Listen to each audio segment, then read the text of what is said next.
season, we've been telling you stories about those who benefit from the Salvation Army and the volunteers who make it all happen.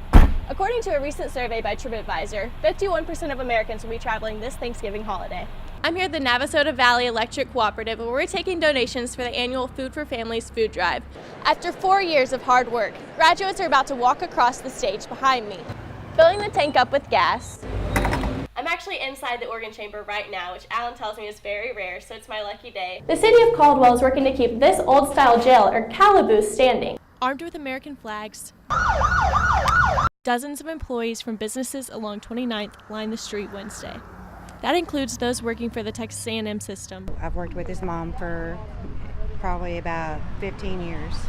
Several of them working alongside the mother of a fallen veteran. Yeah, it's hard. Can imagine as a mom what she's going through. Staff Sergeant Calvin Ryan Cofer died last week. He was 34 years old. We were told he suffered from PTSD. Loss of life, it touches you, and particularly at his age. I've got daughters older than him, so it hits pretty hard. Cofer served 3 tours and was awarded a Naval Achievement Medal. He even refused the Purple Heart before being medically retired. I can remember when he joined and putting together boxes to send to his company when he was deployed in Iraq.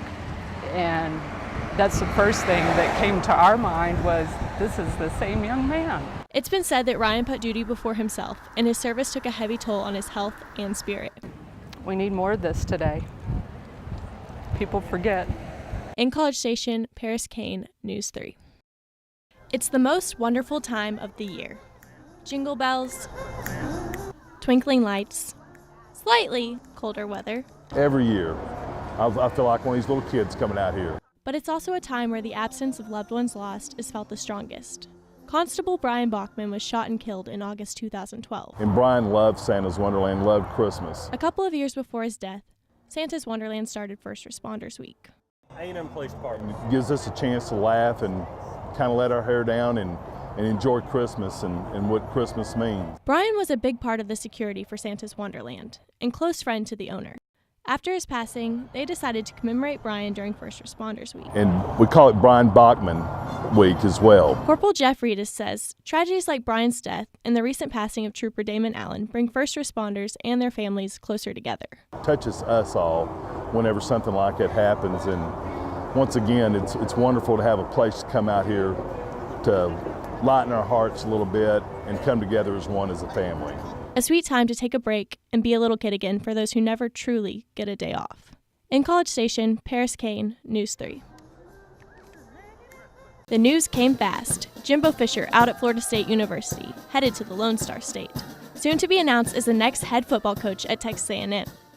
I'm here at Texas A&M hotspot, the Dixie Chicken, where A&M fans have shared mixed reactions about the hiring of Jimbo Fisher earlier this afternoon. Some feel firing Kevin Sumlin was a little premature, but overall, fans are excited to see where Jimbo Fisher will take the program. The now former Florida State coach has an overall record of 82-23 and a national championship under his belt. Former student Seth Snyder knows Coach Fisher is a household name. If you follow college football, you realize that he's a great coach. It's easy to see why fans are excited. Many weren't thrilled with how Coach Kevin Sumlin ended this season.